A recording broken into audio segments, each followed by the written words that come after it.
Hello, everybody, this is Tim here again, here another movie review, this time for the new Blumhouse movie, Totally Killer. Now, this has pretty much been out for a while. Now, when it comes to Blumhouse, I'm kind of hit or miss with them.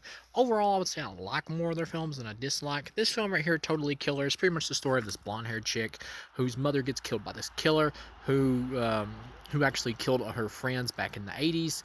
And the girl's friend, like, coincidentally has a time machine that she was going to show off for the science fair or whatever, that her mom was also working on. So coincidentally, big coincidence here, she has it. So she uses the time machine, she gets chased by the killer, and she gets in the time machine, and it flings her back to the 80s, and she tries to, well, stop all this from happening, of course, and try to figure out what the hell's going on and who's the killer.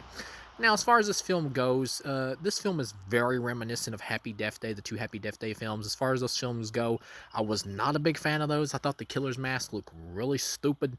I was not a big fan of them. The first Happy Death Day I thought was like okay, but highly overrated by the fans of it. And it's kind of the same thing with this one. I feel like this movie is going to appeal to that audience of that film because it's pretty much almost a redo of Happy Death Day. He just leaves out the fact that it's like the Groundhog Day loop thing, but it's the same time travel thing. Same thing with the killer and the silly mask going on here and another mystery or whatever. This is obviously them trying to like cash in on the whole like Happy Death Day type thing and style and feel of that movie.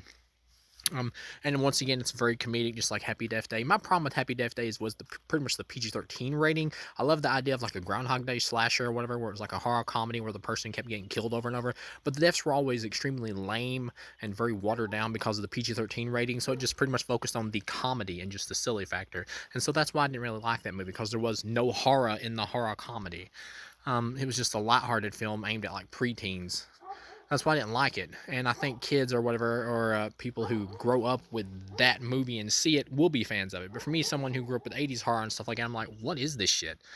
This film, as far as it goes, it's worse than the first Happy Death Day. It's not the absolute worst horror film I've ever seen or anything like that. It's not even like a totally terrible film, but it's not a good one either.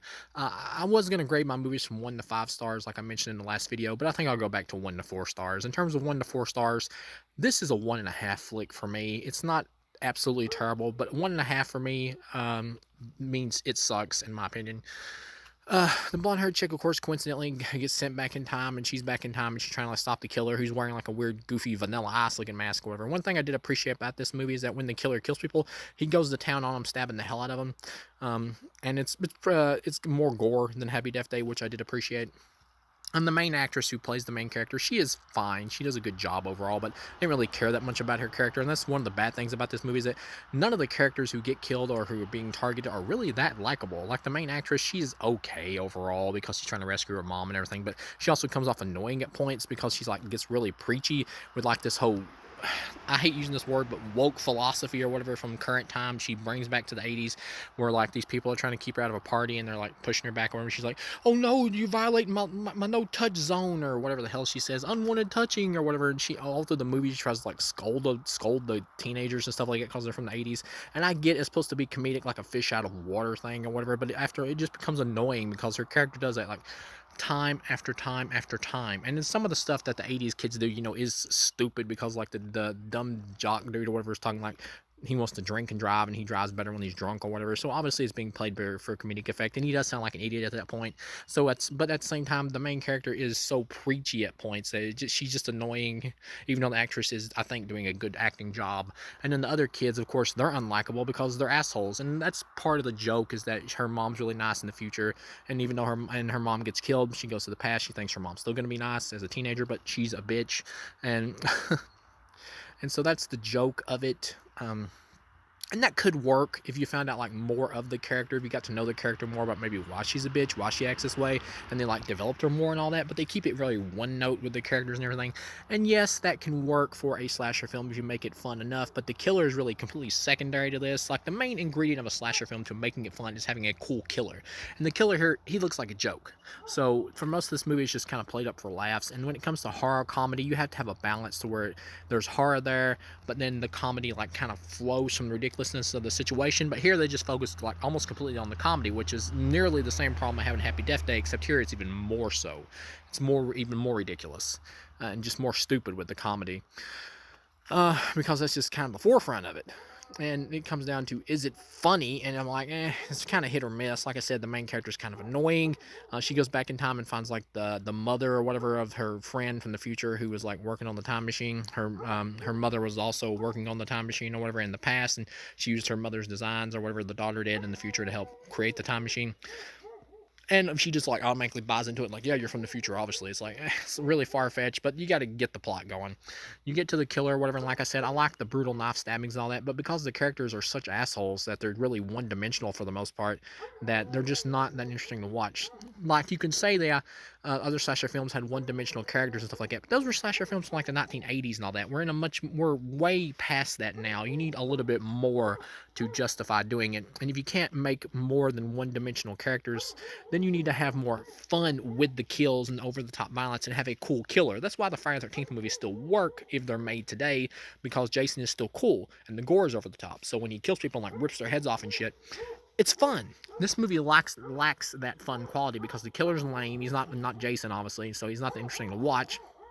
And then the twist is you find out that the killer that's killing him is like this nerdy black dude who's just mad at him because he like made fun of his girlfriend or whatever and some shit, and like caused her to actually get hurt or killed in a drunk driving accident, something like that. I started to zone out towards the end, to be honest. But yeah, it was something like that, and that's pretty much why he's taking revenge on the kids and killing them all. And it's like, kind of lame who the killer is. And then, of course, there's two killers. The person who killed her mom is actually a dude in the future who is trying to keep the legend alive or whatever, so he can keep making notoriety off the legend and everything of the supposed Sweet 16 killer who's killing all the people. So it's like two completely different killers with completely different motivations. And when he goes back in time with the time machine, he kills his dad so his past self won't have to suffer from living in his father's shadow or whatever, like he had to, because his father was like all about his legacy and everything, and being a journalist and everything, and whatever, true crime guy and all that kind of shit. But and you get to the end, and it's kind of a fun final fight where they're fighting inside this ride or whatever at the carnival, and the girl's using it to basically boost the power of her time machine so she can travel back to the future. And the second killer, who's the older dude, is in there, and it's the guy. I recognize the actor because he was in Jason X as the professor. He actually does an overall good job here. He's fine, but he's in there and he gets like flung backwards and splattered on the wall of the ride and explodes in the weak CGI looking blood. Overall, when she gets back to the present, some things have changed. She has an older brother who's gay or whatever, I believe, and that's pretty much it. Well, yeah, some things. That's pretty much about the only thing. So her parents got together earlier than they would have originally. And of course, the weird thing here is kind of similar to Back to the Future. Like, hey, we don't recognize that we talked to this blonde chick in the past who looked identical to you. It's like, what? Sounds the same thing with Back to the Future, where they like, hey, we didn't recognize that we talked to somebody who looked identical to our son, Marty McFly or whatever, in the past. But in that movie, it's more justified because it's a better film, so you're not as bothered by it. And of course, it was many years later, from like the 50s or whatever to like to the 80s. Here it's here it is still a big jump, but at the same time, Back to the Future is a better movie, so you're able to go with it more there. Here, even though they may have forgotten some stuff about this chick who they met once or whatever, it's still obvious that they would be like, you look very familiar, but they don't even mention it, of course. Overall, 1.5 out of 4. This movie sucked. It's not like the worst film I've ever seen or anything, but it is a bad movie. So yeah, thank you for watching, and I'll see you again.